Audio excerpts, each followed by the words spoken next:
करेंगे। ठीक है, चैप्टर फर्स्ट का नाम पढ़ो, क्या है? वास्तविक संख्याएं है क्या? देखो, वास्तविक संख्याएं, रियल नंबर्स, क्या कहते हैं इसे? Real numbers. ठीक है, 1.1 पे आओ सभी। जानते हैं, ध्यान से देखो सामने, यूक्लिड विभाजन प्रमेयिका को पढ़ते हैं। यूक्लिड विभाजन प्रमेयिका या यूक्लिड विभाजन प्रमेय एक ही बात है।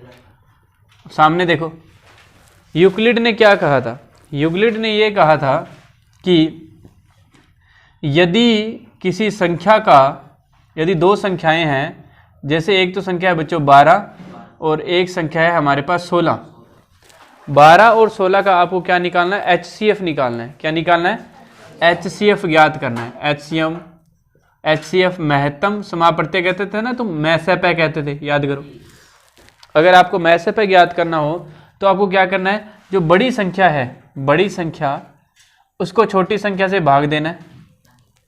12 एकम 12, फिर शेषफल आएगा कोई ना कोई, फिर उस शेषफल से जो 12 रह गया ना, जो 12 आपका पहले भाजक था, उससे भाज्य बना लो। 4 से अब इस 12 को, ये जो 12 है ना, ये अंदर आ जाएगा भाग के, और ये 4 से 3 पे गया, 4 3 12। जब भाग कंप्लीट हो जाता है तो लास्ट में आपने जिससे भाग दिया था वो आपका क्या होता है? HCF होता है। ये किसने कहा? यूक्लिड ने। और ये जो भाग की प्रक्रिया है उसको उसने कैसे लिखा? उसने उसको ऐसे लिखा कि यदि A को आप B से भाग देते हो, आपका भागफल आता है Q और आपका शेषफल क्या आता है? R। तो आप इसे ऐसे लिख सकते हो कि A किसके बराबर होता है? BQ प्लस R के। A किसके बराबर होता है? BQ प्लस R के। यहाँ पे R पे कंडीशन है। R क्या है? R बच्चों शेषफल है। क्या है? शेषफल। और Q क्या है बच्चों? भागफल। क्या है? भागफल। ये B क्या है? इसे कहते हैं भाजक। क्या कहते हैं? भाजक। और ये जो अंदर वाला होता है इसे कहते हैं बच्चों भाज्य। क्या कहते हैं? भाज्य। A equal BQ plus R। R जो है ये शेषफल जो होता है ना बच्चों, या तो 0 के बराबर होता है या B से या 0 से बड़ा होता है हमेशा। क्या होता है? या तो 0 से के बराबर या 0 से बड़ा। लेकिन जो R है वो B से हमेशा छोटा होता है। B से हमेशा छोटा होता है। B से, यानी जिसे अपने भाग दे रहे हैं, देख लो ये शेषफल देखो इससे छोटा है, ये लास्ट में देखो इससे छोटा है, या तो 0 है या इस भाग जो जिससे भाग दे रहे हैं उससे छोटा आता है हमेशा। समझ गए बात को? तो इसे ये जो है ना, ये हमारा जो फॉर्मूला है A equal BQ plus R, इसे आप कहोगे यूक्लिड विभाजन प्रमेयिका। जब भी आपसे पूछा जाएगा कि यूक्लिड विभाजन प्रमेयिका क्या होती है तो आप क्या कहोगे? A equal BQ plus R। R पे कंडीशन क्या बोलोगे? R बड़ा या बराबर होगा 0 के या छोटा होगा B से। इसे क्या कहते हैं? यूक्लिड विभाजन प्रमेयिका। जो अंदर होता है उसे क्या कहते हैं? भाज्य। जिससे भाग दिया जाता है वो होता है भाजक। जो उत्तर आता है उसे भागफल। जो लास्ट में बचता है उसे क्या कहते हैं? शेषफल। आगे बात समझ? और ये किस लिए फाइंड किया जाता है? HCF ज्ञात करने के लिए। ठीक है, जैसे अपने पहले का पहला करते हैं, 1.1 के पहले का पहला 135 और 225 है क्या? देखो 135 और 225 का हमें क्या ज्ञात करना है बच्चों? HCF निकालना है। क्या निकालना है? HCF। तो इसका HCF निकालने के लिए पहले तो ये फॉर्मूला लिख दिया करो, पहले ऐसे हेडिंग लिख दिया करो, यूक्लिड विभाजन प्रमेयिका द्वारा। यूक्लिड विभाजन प्रमेयिका द्वारा। फिर फॉर्मूला लिख दिया करो A equal BQ plus R। R पे कंडीशन जरूर लिखनी है, नहीं तो नंबर कट जाएगा। ठीक है, अब आपको क्या करना है? अब आपको ये जो 135 और 225 में से पहले बड़ा देख लो कौन सा है। 225 बड़ा है 135 से, तो आपको क्या करना है बच्चों? 225 को क्या देना है? भाग देना है 135 से। 135 से कम 135, 90 बच गए, वो 135 अंदर आ जाएगा। 90 कम 90, कितने बच गए? 45 बच गए। फिर 90 अंदर आ जाएगा, 45 दूना 90, तो ये 0 आ गया लास्ट में। तो लास्ट में भाग किससे दिया था? तो HCF कितना आ गया बच्चों आपके पास? 45। इतना करने के बाद आपको ये स्टेप भी लिखने होते हैं, इसके पद। प्रथम पद क्या है? स्टेप फर्स्ट, अंदर वाले को किसके बराबर लिखते हैं? मैंने बताया था ना, अंदर वाले को बाहर वालों के गुणनफल प्लस में 90। सेकंड स्टेप क्या लिखा जाएगा, जितने भाग है उतने स्टेप लिखे जाएंगे। 135 को क्या लिखोगे, 90 इंटू 1 प्लस में 45। तीसरा स्टेप क्या लिखोगे, 90 बराबर 45 इंटू 2 प्लस में 0। ये 45 क्या आ गया, HCF 45। चलो इसे नोट करो, इसे नोट। हाँ जी, इसका एक और कराते हैं। सेकंड बोलना क्या है, किस किस का करना है? 196 तीसरा बोल, फिर तीसरा 255। दोनों में बड़ा कौन है? तो अब 867 को किससे भाग देंगे, 255 से। कितने पे जाएगा, 2 पे जाएगा पहले या 3 पे जाएगा? 3 पे। 3 5 15, 3 5 15 और 1 16, 3 दूनी 6 और 1 7। ठीक है क्या? 7 में से 5 गए, 6 में से 6 गया, 8 में से 7 गया, अंदर क्या आ जाएगा, 102 दूनी 204, 5 में से 4 गया, 5 में से 0 गया, अंदर कौन आ जाएगा, 51 दूने शेषफल किससे भाग दिया, HCF कितना आ गया। स्टेप कैसे लिखोगे, स्टेप फर्स्ट क्या लिखोगे, 867 किसके बराबर है, 255 इंटू 3 प्लस में 102। दूसरा स्टेप 255 किसके बराबर है, 102 इंटू 2 प्लस में 51। तीसरा स्टेप 51 इंटू 2 प्लस में 0। 51 क्या है, HCF। है की बात समझ? भाग समझ आ रहा है? भाग बड़े बड़े हैं, इसको इतने से को नोट कर लो, फिर मैं तुम्हें देता हूं करने के लिए, फिर करना। HCF क्या होता है मैंने समझाया था। जैसे अभी निकाला था एक HCF निकाला था, किस किस का निकाला था, 12 और 16 का HCF 4 आया था। तो इस बात का मतलब क्या है, 4 से 12 को भी जाएगा और 16 में। हाँ, 4 से 12 और 16 में दोनों में भाग जाएगा। और 4 सबसे बड़ी वो डिजिट है जिससे 12 और 16 में भाग जाता है। ऐसी तुम कोई डिजिट सोच के बताओ, 12 और 16 में भाग जाना चाहिए लेकिन 4 से बड़ी हो, सोचो क्यों नहीं होगी? क्यों नहीं होगी, इस बात का उत्तर तुम ये दोगे कि सर क्योंकि 12 और 16 का HCF 4 आया था। HCF हमें ये बताता है कि 4 सबसे बड़ी वो डिजिट है, हाईएस्ट कॉमन फैक्टर है। 4 हाईएस्ट कॉमन फैक्टर है जिससे इसमें भाग जाता है। 867 और 255 इन दोनों में किसका भाग जाता है, 51 का, जो इसका HCF है। 51 से बड़ी ऐसी कोई डिजिट नहीं होगी जिससे 867 और 255 में भाग जाता है। समझ गए बात को, HCF को। अब बच्चों मैं कुछ यहाँ पे लिखता हूँ, आपको डायरेक्ट बताना है कि HCF क्या आएगा, डायरेक्ट, पेन नहीं चलाना, ठीक है सर? आपने हम पे इतना विश्वास किया। चलिए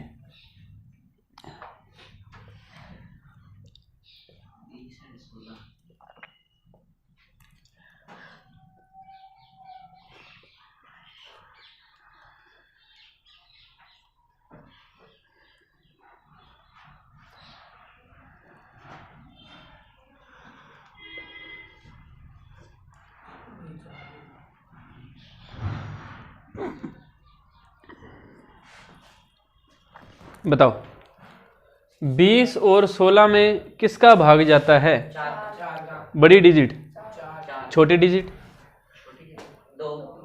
2 का भाग जाता है। और कोई 2 के अलावा नहीं है ना? 2 के बाद 4, 4 के बाद कोई 10 का 20 और 16 में दोनों में जाता है? 20 और 16 में बच्चों भाग जाता है किसका, 4 का। सबसे बड़ी डिजिट 4 है जिसका 20 और 16 में भाग जाता है, इसलिए HCF क्या आ गया बच्चों, 4। 200 और 250 में कौन सी डिजिट का भाग जाता है, 200 और 250 में 10 का जाता है, लेकिन सबसे बड़ी बतानी है। 10 से भी बड़ी का जाता है किसी का, 50 का जाता है ना? 50 का भाग इसमें जाएगा 4 पे, इसमें जाएगा 5 पे, ठीक है। तो 50 से बड़ी ऐसी कोई संख्या नहीं है जिससे 200 250 दोनों में भाग जाए, ठीक है, इसलिए इनका HCF क्या है 50। अब बात करते हैं 40 और 64, बताओ।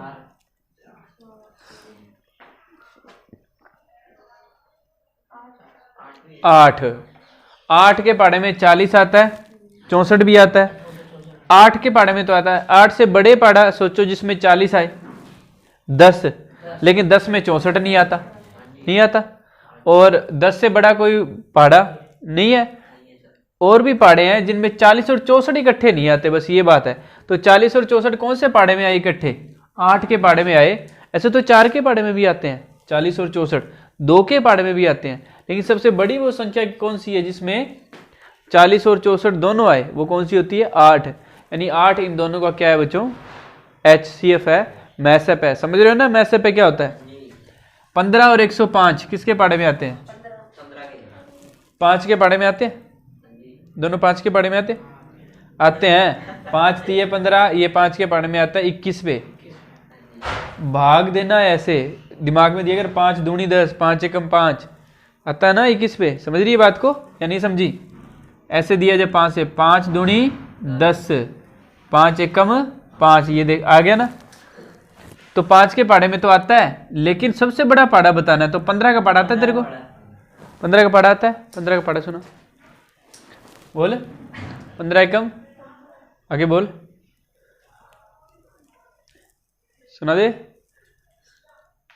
कितने पे आता है? 105 कितने पे आता है 15 के पहाड़े में? 7 पे। तो 15 के पहाड़े में दोनों आते हैं, तो 15 इनका क्या है? HCF। 18 और 48 बताओ किसके पहाड़े में आते हैं? 6 से बड़ा कोई पहाड़ा नहीं है ना, 6 से बड़ा कोई पहाड़ा नहीं है, तो 6 इनका क्या है? HCF है। 56 और 45, 9 के पहाड़े में 56 आता है, तो किसके पहाड़े में आते फिर ये? 2 के पहाड़े में 45 आता है, 3 के पहाड़े में 56 आता है। भाग दे के देखा करना, तो ये किसी के पहाड़े में नहीं आ रहे ना, तो ये किसके पहाड़े में आएंगे? जो किसी के पहाड़े में नहीं आते वो 1 के पहाड़े में आते हैं। अगली बात समझ। तो जिनमें कोई भी कॉमन चीज ना मिले तो वो क्या होता है वहां पे? 1। अगली बात समझे। तो ये इधर वाला नोट कर लो, बस इधर वाला। अब पढ़ो इसका दूसरा क्वेश्चन पढ़ो। दूसरा क्वेश्चन है, क्या दर्शाना है? दर्शाइए कि कोई भी धनात्मक विषम पूर्णांक 6 + 1, धनात्मक विषम पूर्णांक, धनात्मक विषम पूर्णांक 6q + 1, 6q + 2, 6q + 3, 6q + 5 के रूप में होता है, ये दर्शाना है। तो इसे दर्शाने के लिए बच्चे अपने पहले तो यूक्लिड विभाजन प्रमेयिका लिखेंगे।